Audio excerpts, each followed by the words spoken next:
जानेवारीला हा निकाल आहे आणि ह्या सगळ्या घडामोडींमध्ये आपण काल पाहिलं की मी भारतीय जनता पार्टीमध्ये खरं तर या ठिकाणी उमेदवारी मागितली होती आणि काल आपण सगळ्यांनी पाहिलं की काल सकाळी मला या राज्याचे उपमुख्यमंत्री माननीय अजितदादा पवार यांनी 30 मिनिटांमध्येच लगेच उमेदवारीचा AB फॉर्म दिला होता.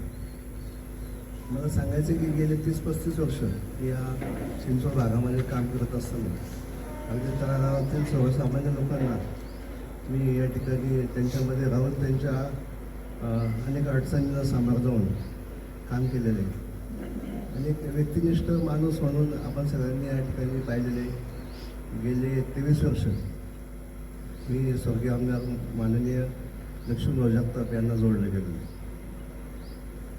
मी ज्यावेळेस समाजसेवा चालू केली 30 वर्षापूर्वीच अगदी त्यावेळेस लहानपणापासून गणपती उत्सव असतील किंवा आपण पाहिलं की आत्ता आपण आपल्या ह्या भागामध्ये जे काय समस्या आहेत त्यामध्ये 17मध्ये ज्यावेळेस भाऊंनी सांगितले की तुला आता तो निवडणुकीची तयारी केली पाहिजे त्या भागामधनं आपल्याला भारतीय जनता पार्टी ज्यावेळेस भाऊंनी 2014मध्ये भारतीय जनता पार्टीमध्ये प्रवेश केला. आम्ही सगळे भाऊंचे सगळे BJPमध्ये गेलो आणि 2017ची निवडणूक आली.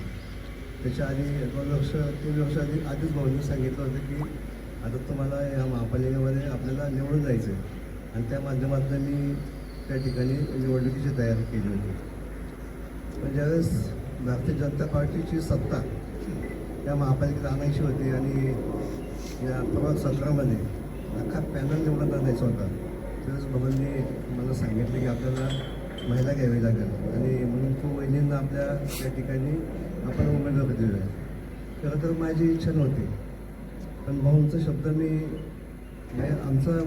शब्द आम्ही शिरसाव मानला होता म्हणजे एकदम की त्यांचा जो शब्द म्हणजे आमच्यासाठी आदेशच होता आणि तो मी मानला आणि 2017मध्ये माझी पत्नी करुणा शेखर चिंचवडे सगळ्यात पॅनलमध्ये सगळ्यात जास्त मतांनी निवडून आली होती. इतका पाठिंबा त्यावेळेस आमच्या भागातील लोकांनी आम्हाला दिला होता आणि त्याच माध्यमातून मग सगळा पॅनल निवडून गेला होता. ज्या की पॅनलमध्ये काही लोक 2 वेळा पडली होती, काही लोकांच्या कुटुंबामधील कोण इलेक्शनमध्ये हारले होतो. पण माझी पार्श्वभूमी अशी होती की माझ्या कुटुंबामध्ये कधीच कोणी इलेक्शन लढवलेलं नव्हते. पण समाजामध्ये काम करत असताना तळागाळामध्ये लोकांसाठी 24 तासामधले 18 तास आपण स्वतः समाजासाठी दिले होते.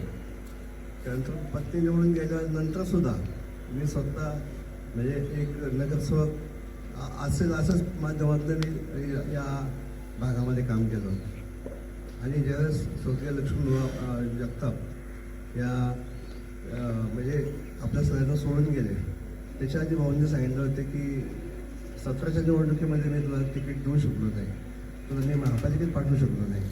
पण मी ज्यावेळेस पुढची निवडणूक होईल त्यावेळेस मी तुला नक्कीच या भागातला नगरसेवक म्हणून महापालिकेत आपण तुला पाठवूयात आणि त्या तुझ्या भागातल्या सगळ्या समस्या पण तुझ्या माध्यमातून सोडूयात. आपण सगळ्यांनी पाहिलं की 17ची निवडणूक झाली 3 वर्ष त्यानंतर 3 वर्ष काही या भागातले आम्ही कामे पण केली. त्यानंतर कोविड आला आणि कोविडमध्ये 2 वर्ष गेली. त्यानंतर आपण पाहिलं की प्रशासन लागलं 3.5-4 वर्ष जवळजवळ प्रशासन लागलं आणि अनेक कामं प्रलंबित राहिली गेली आणि ह्या मधल्या काळामध्ये